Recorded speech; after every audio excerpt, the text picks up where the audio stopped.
अरे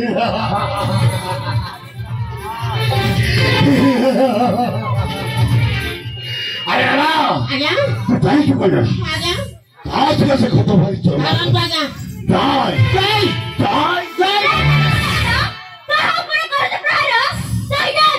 मो तो सब करे तू जानिना घट को भाग गिरती चुरमार करछु मो सामने तो घर को भाग गिरती चुरमार कर दे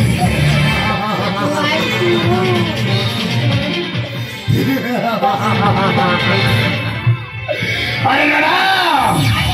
ये मोर गर्भ को चूर्ण करिबो ये संपर्क नगर चांद सौदार गर्भ को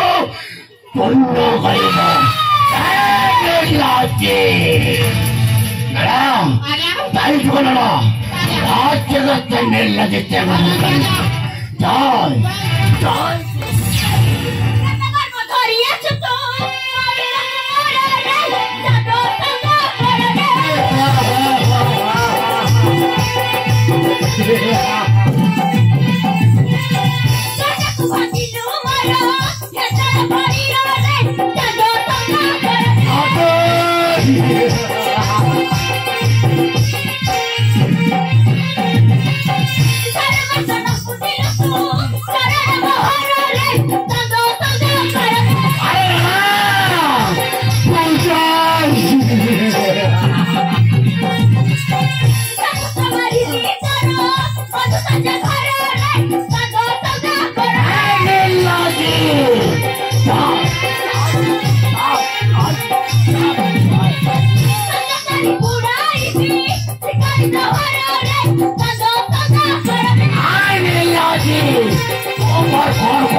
समुद्र जल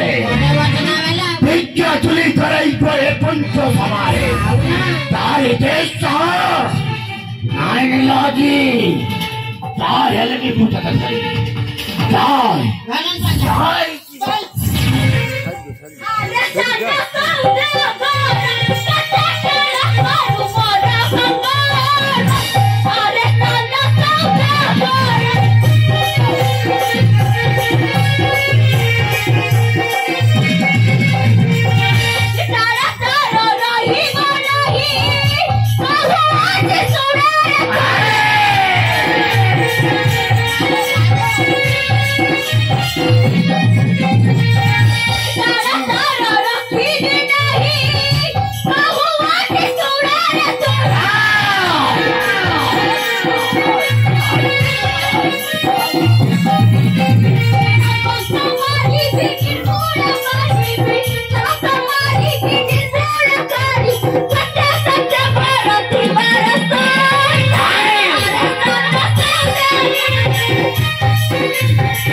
ये कोन खोला तू जानी पड़लो ना कौन खोज ना आजा आजा को काम करो आजा कौन काम ना या को भोला बाबा रे धोजी बापू ना जा हेले भी बचे का धरी बापू मोडला जाय जाय जीवा अरे ना मानो भैया तो गोरा का भांगिले बोल